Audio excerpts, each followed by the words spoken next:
Hello, everybody. Welcome back for episode 2 of an auditory and visual feast for Thanksgiving.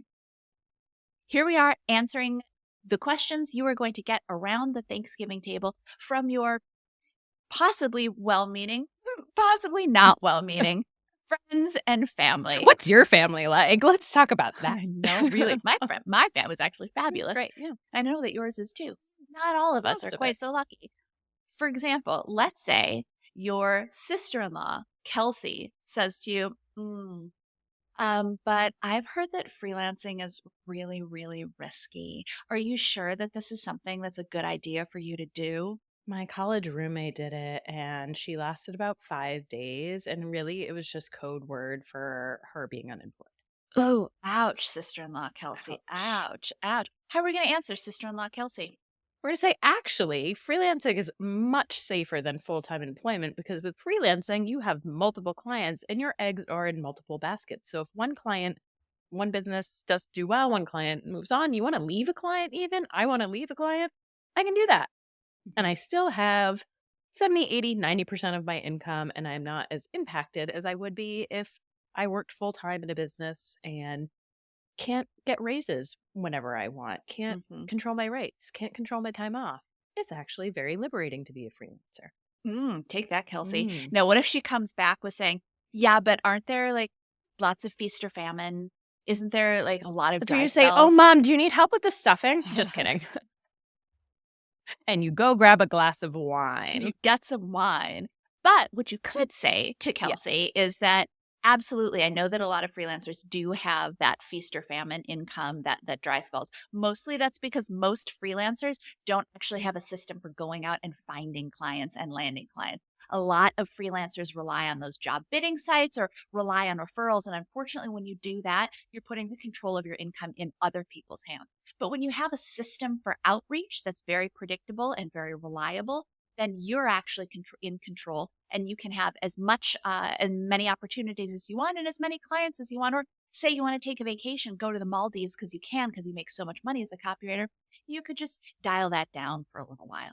Ooh, I like throwing them in Maldives. Just Kelsey's always wanted to go to the Maldives.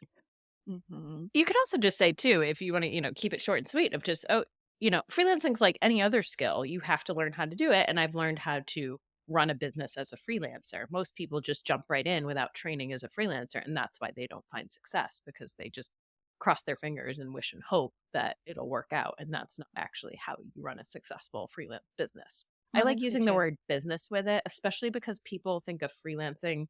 They don't understand that it is, you are a solo sole proprietor, effectively. You are running a business as a freelancer. You're not just, you're doing work, but it's not, I think people downplay it or kind of think of the word freelance as, again, code for, you're just between jobs and unemployed versus everybody. I think that's definitely much more, it used to be much more so, but I do agree that I think that people think that you can't make a full-time income as a freelancer.